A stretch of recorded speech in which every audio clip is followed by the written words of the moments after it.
بنگلہ دیش میں پہلا دورہ ہے میرا. اس سے پہلے میں بنگلہ دیش کبھی بھی نہیں آیا. آنے کا شوق بہت تھا لیکن اللہ نے اب توفیق دی، موقع دیا، آپ لوگوں کی دعوت پہ میں آیا. مجھے یہاں کا دینی ماحول دیکھ کر بہت زیادہ خوشی ہوئی. یہاں بیان میں کتنے لوگ ہوں گے؟ تقریباً 5-6 ہزار لوگ ماشاءاللہ. کتنے فلور پہ مسجد ہے یہ؟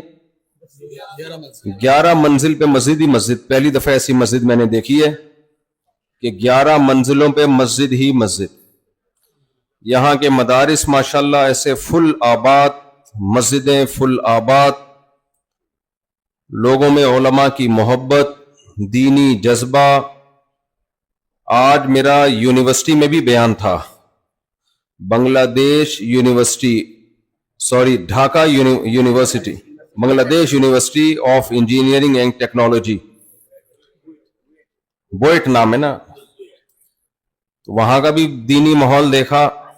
یونیورسٹی کا ماحول اتنا اچھا ماشاءاللہ، بچیاں بھی لڑکیاں بھی پردے میں، لڑکے بھی ایسے شریف النفس قسم کے، سیدھے سادے نیک پرہیزگار، ہولیے سے لگ رہے تھے، کوئی شرارت نہیں.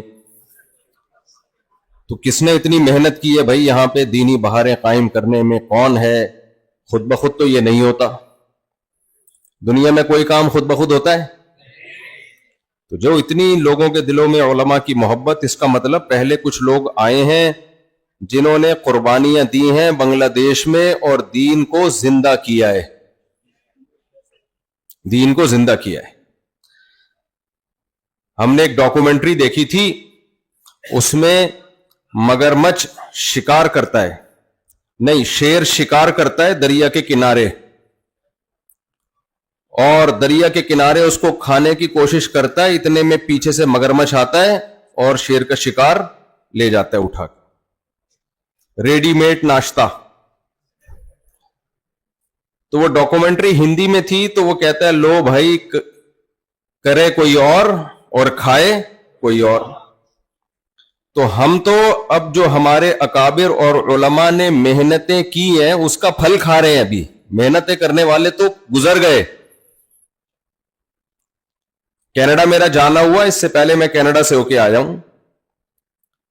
میری ایک ملاقات ہوئی وہاں پہ ایک مولانا صاحب جو 40 سال پہلے کینیڈا گئے تھے. کہتے ہیں 40 سال پہلے حلال گوشت نہیں ملتا تھا. جو مسلمانوں کی اولادیں ہیں مرتد ہو چکی تھیں.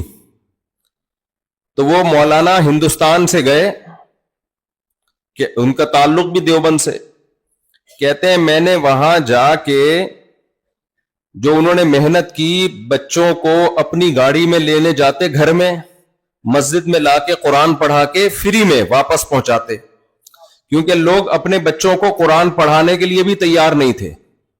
کئی مہینے، کئی سال سبزیاں اور دال پہ گزارا کیا. مسلمان گزارا کر سکتا ہے دال پہ؟ مسلمان جس نے 4 شادیاں کرنی ہو، گوشت کھائے بغیر، گوشت کے بغیر اس کا گزارا نہیں ہوتا.